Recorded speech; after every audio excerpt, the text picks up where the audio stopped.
Hi guys, welcome to Wheels of Whim, where we explore cars and car culture in Thailand. I'm Jesse, this is Skyler, and today we are reviewing our BMW i4.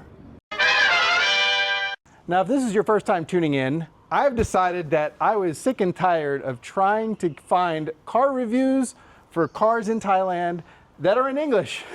There are none.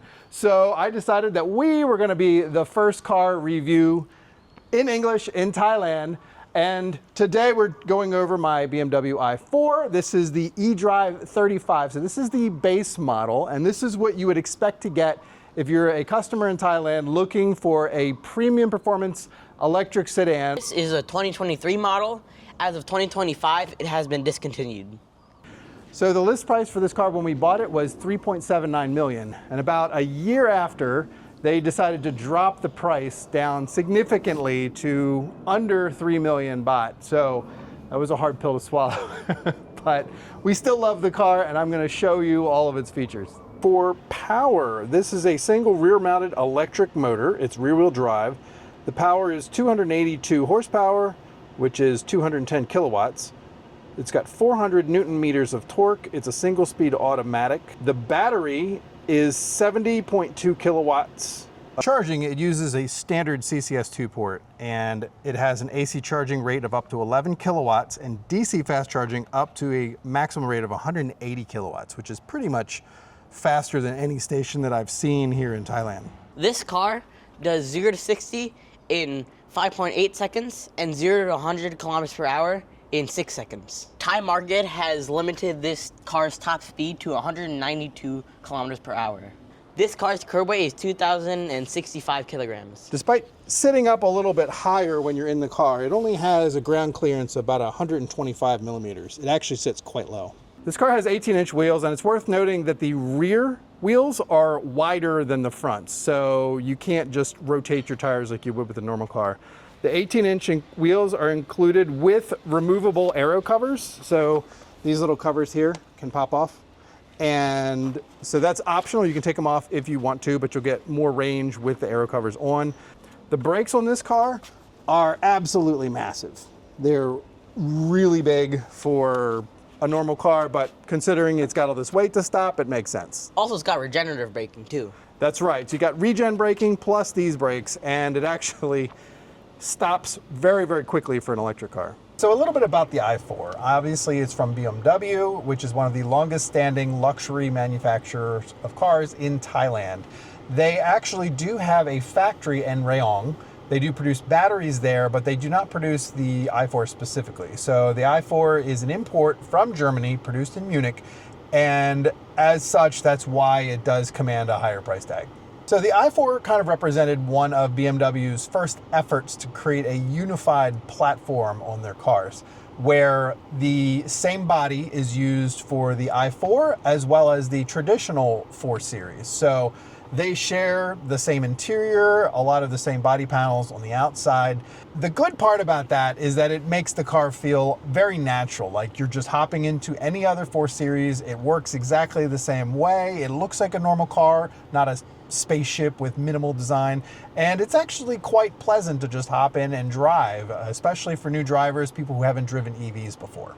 So one of the downsides is you have parts like this, which is the drivetrain tunnel, where this car does not need a drivetrain tunnel, but it's still there anyway, blocking a massive amount of space, legroom for the middle passenger in the back seat. Because this car is like a coupe, what I would call liftback, it does have the rear tailgate, which can lift up automatically. There we go. You can also kick your foot underneath there if you want to raise it up. The trunk, or as the English say, the boot of the car, has a capacity of 470 liters. The rear seats fold down to expand cargo space with 1,290 liters with the back seat down. Extra storage does come with this cool little cargo net where you can throw things back here, which is actually really handy, you know, if you want to get some Thai food and you throw it back there, it doesn't fall out. There's another cubby over here, and if you lift this up, there is another compartment down here where I have the included AC charging cable. These are the slow chargers as well as the manual. So Skyler's going to show us the front. Skyler, go ahead and lift the hood or the bonnet up. And there is no frunk. BMW has decided that there just wasn't enough storage capacity. You got this nice big piece of plastic here, but kind of no way to get to it easily. So yeah, there unfortunately is no frunk. So as an EV, for practicality, it gets points off for that. One thing that I do really like is these lights are LED lights, and these projectors actually move up and down. The lower halo lids light up. Really, really neat looking 3D lights, especially at night, and especially because it doesn't blind people. Moving down here, it does have these functional vents. So right here, these vents go all the way through. There you go, you can see air to help cool the brakes. And then further down, it has another air channel coming out here. This is also a functional vent to let the hot air back out. It's worth noting that there are two different versions of the i4. There's, as far as body goes, there's the standard one, which has a sort of an L-shape detail down here, and it has a blue channel running down the side. But this is the M Sport trim package, and the M Sport comes mandatory on all BMWs, so you won't even ever see the basic one here in Thailand. With the M Sport package comes a little bit sportier trim on the back. Taillights are really cool. In the newer models, the 2024, you get the multi-threaded laser looking taillights that are really cool, but I still like this one quite a lot.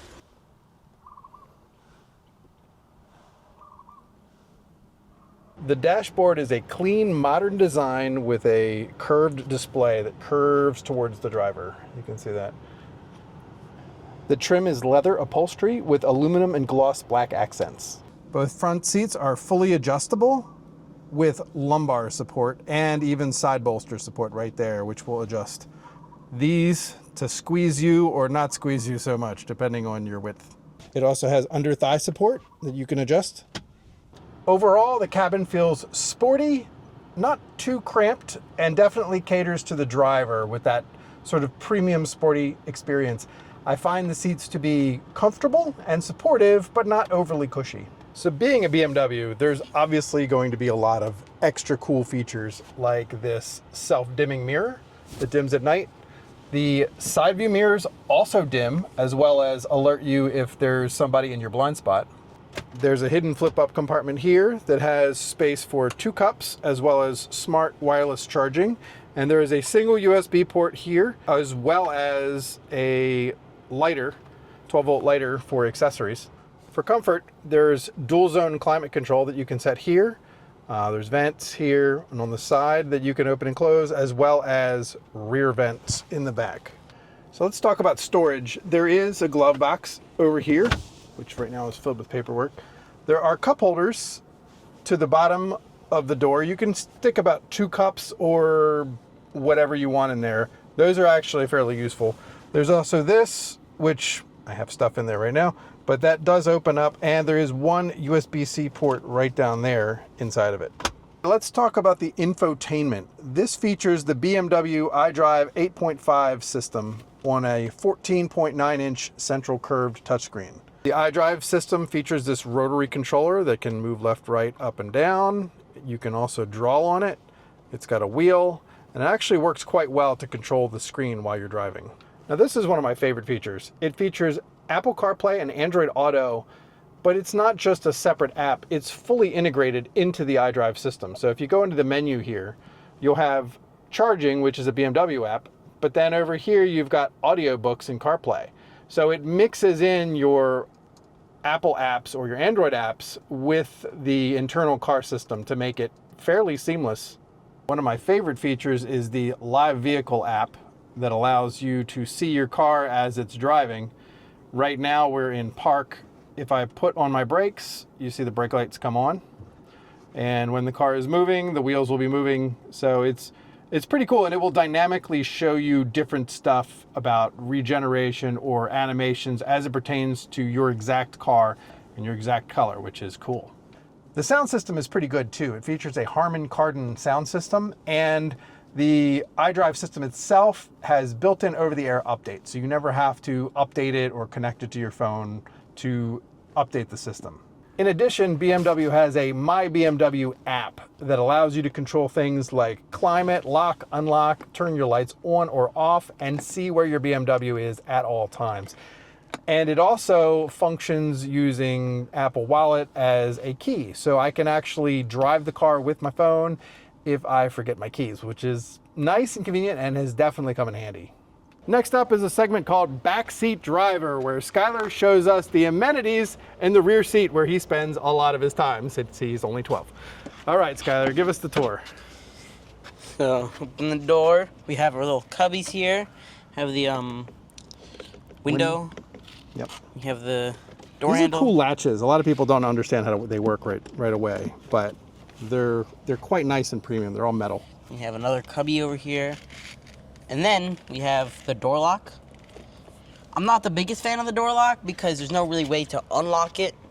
But I get that because a lot of the people who sit in the back are children. Back here is a little tight but very comfy. The floors are raised due to the batteries, and sitting in this car for too long can be very uncomfortable, but if you're going for like short drives under an hour, it's pretty good. Child latch is back here.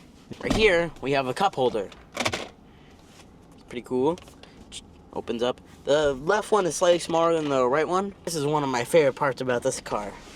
The ski hole. Yeah. You're not going to do a lot of skiing in Thailand, but I got to say, if you got drinks or snacks or something back here for the kids, this is a fantastic way to store stuff that they can get access to. Back here, we have the climate control. You can control the zone too. All right, so if the backseat passengers are hot or cold, they can adjust it themselves. They can adjust the vent flow, and they also have access to 2 USB-C fast charging ports. Right here we have this little cargo net for storing items. So it comes in handy pretty often if you want something to not move. So right here we have the flip up headrests. They all do that, and just a button on the side to put them down. But the bad part about these things is they destroy the visibility for the driver. Yeah, that's right. If these are up, you basically cannot see out the back window. So it's nice that they can kind of function in 2 modes. All right, any car review has to have a driving test. So let's check it out and see how this thing drives.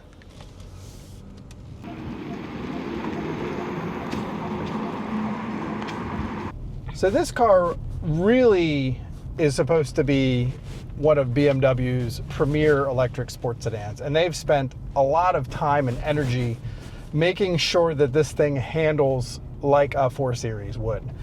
And they've had to do a lot of beefing up. It's got air ride suspension, and the ride is firm and sporty but not uncomfortable. It's hard to remember these first impressions because it was 2 years ago that we bought this car, but I do distinctly remember how quiet this car was. You do hear some wind noise when you get up to higher speeds, but overall, it's an extremely quiet ride that's very well composed.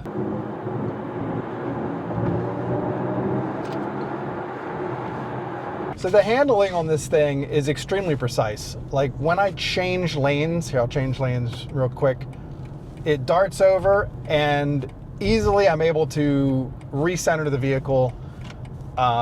There's no real feeling of understeer or oversteer or body roll when I'm changing lanes. It's just very, very precise and accurate.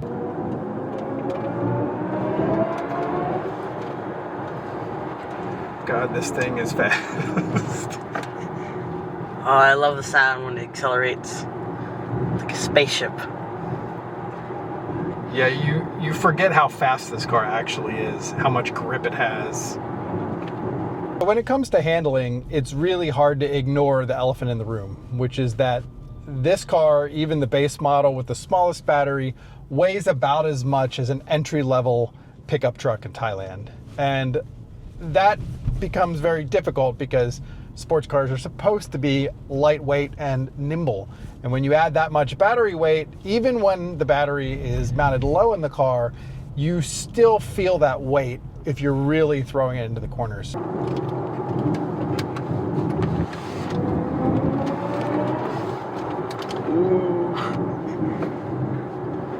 With this car, I feel like when you're driving at a low speed, you almost don't even notice the weight because the suspension is set up so well that it just takes those slight curves easily. However, when you really throw it in there, there can sometimes be a little bit of oversteer, and you can really feel that weight start to transition. Like I'm really feeling it right now. So we are parked by the highway and we want to do a quick acceleration test. So the first thing we're going to do is put the car in sport mode. Oh, my nose. Sorry, but now one of the shocking things is how violently this car accelerates. Even though it only has about 282 horsepower, when you put your foot down, you just get that instant torque. You ready, Skyler? Yep. Okay, we're going about 50 kilometers per hour. 3, 2, 1. Just instantly put you back at 100. There we go. That was pretty quick. Yeah. What do you think? Really fast. Yeah. This section might be unique because I'm an owner of this car, not just someone who test drove a stranger's car. So I have some thoughts and experiences over the last 2 years that I'd like to share. This car honestly has been a joy to drive. It's very easy to live with. It's a little lower on the practicality scale, but it makes up for it with its spirited driving, its driving dynamics, and just overall looks and status. So it's been a real treat every time you get to sit in this car and drive it. One thing I really like about it is that it's got 4 doors. So you have this sporty sedan, but it's still good for your family. You can still get kids and small kids in the back. Bigger kids are going to be a little more cramped back there, but overall you can definitely live with it for, you know, at least a few hours in the car together. BMW included an AC level 2 charger that we have at our house. That has been amazing. It's like having a gas pump at your house every day. You just plug it in as soon as you get home.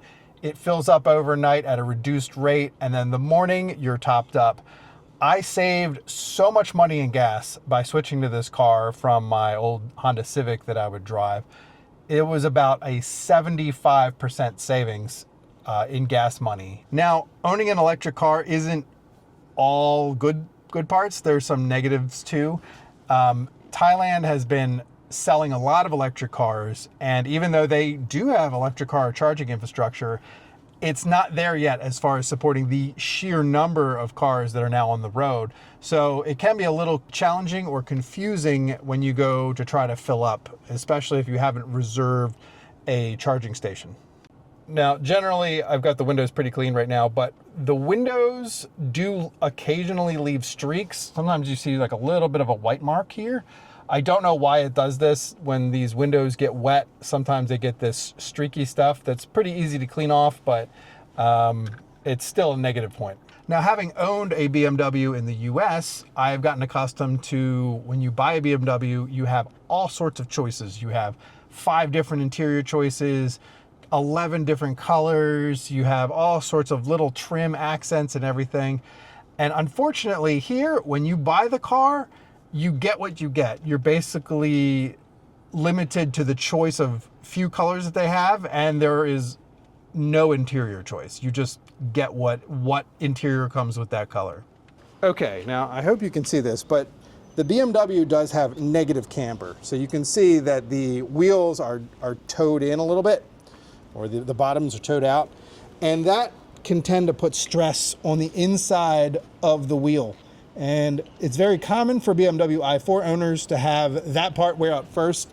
And it just happened to me too, so I would say that that's probably a correct assumption.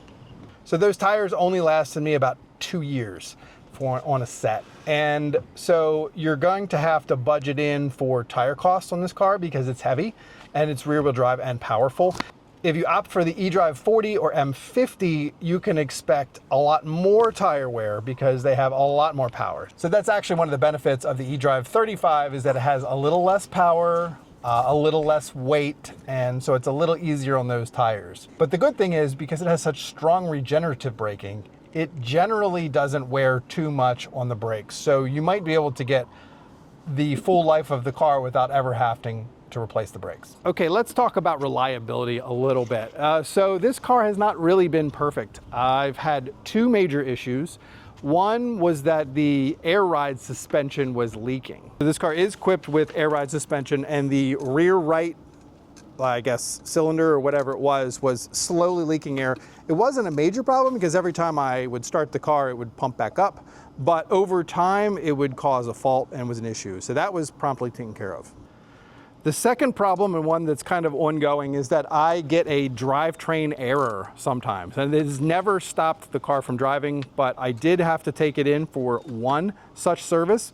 It took me about a month to get them to repair or replace the part, since they have to ship parts from Germany. And I got it back and it still makes the same error message. So I haven't gotten it fixed again, but that is something to look out for, that some of these drivetrain faults can be very annoying. It is worth noting that both times I had long services, BMW was able to offer us a replacement car that we could drive. The last one was a BMW 5 Series, which was quite nice. So, I mean, kudos to their service department. Generally, they're very friendly, very hospitable, and we've gotten good service there. So here's my final thoughts on the car. I've been really happy with the car as far as originality. There are a ton of 3 Series Mercedes C-Class, and we almost bought those cars, but we thought the i4 was something a bit unique, a bit cool. You don't see many of them around. So it has been neat finally having a car that there's not a million of in Thailand. You feel like it's a little special, and that's nice. As far as value goes, I don't feel like this car was worth the original price of 3.79 million baht. I mean, really, it's a 4-door with the same interior as the 3 Series. It's got less power than the 330e. And so for it to be almost a million baht more is like, what am I getting more for my money? It's also missing some premium features that we saw that the 5 Series has, like the holographic heads-up display and the 360 camera. And also in the 5 Series, there's like a net that went up in the back that like... There's window screens that block the light for passengers. It just felt like a much more premium experience for less money. So if you're looking for a car that's just going to be a nice place to sit and you're not really interested in going extremely fast, the 5 Series might be a better option for you, worth considering. So as a dad, I like the fact that it handles and drives extremely well. It looks nice, it's unique, it's economical, and my kids like it. So it's been overall a very positive car experience. I also like that the warranty is 4 years on the car itself and 8 years on the battery. So I think that's a pretty competitive warranty. The downsides of this car is that it's expensive. The rear suspension tends to bump into curbs when you're parked, especially if there's extra weight in the back. So you can often scrape just doing a normal parking job where you're expecting your tires to hit the back, concrete bumper. A couple other things I don't like is that the windows are unusually slow. It takes almost 5 seconds for the windows to roll down. And in Thailand, you have to pay for a lot of tolls. You go in through a gated community, and you need to roll those windows down. It takes a little while. So you just have to do it and anticipate the time ahead of time and make sure those windows are down before you actually pull up to the booth. One of the things that I dislike the most, the one thing, if I could fix, that I would fix or recommend to BMW to fix, is the turn radius. It's absolutely horrible. We have a large Toyota Majesty van, and that van makes a tighter turn radius than this car. This car is worse than most pickup trucks, and that can be really frustrating, especially when you're in a tight street in Thailand and you're trying to make a U-turn, or even when it's a large street, you still can't make a U-turn without doing a 3-point turn. The last thing is that the looks, I really like the looks of this car, except for the kidney grille. It's just so unnecessarily large. It was definitely a negative on this car, but everything else just sort of makes up for it. So we've gotten used to it and I've kind of had to live with it. Okay, so that's it for the BMW i4 review. If there's any other cars you would like us to review in the Thai market, please leave a comment down below. I would love to see what you guys would think, and I am up for reviewing absolutely anything. So that's all for now. Thanks for watching Wheels of Whim. Goodbye.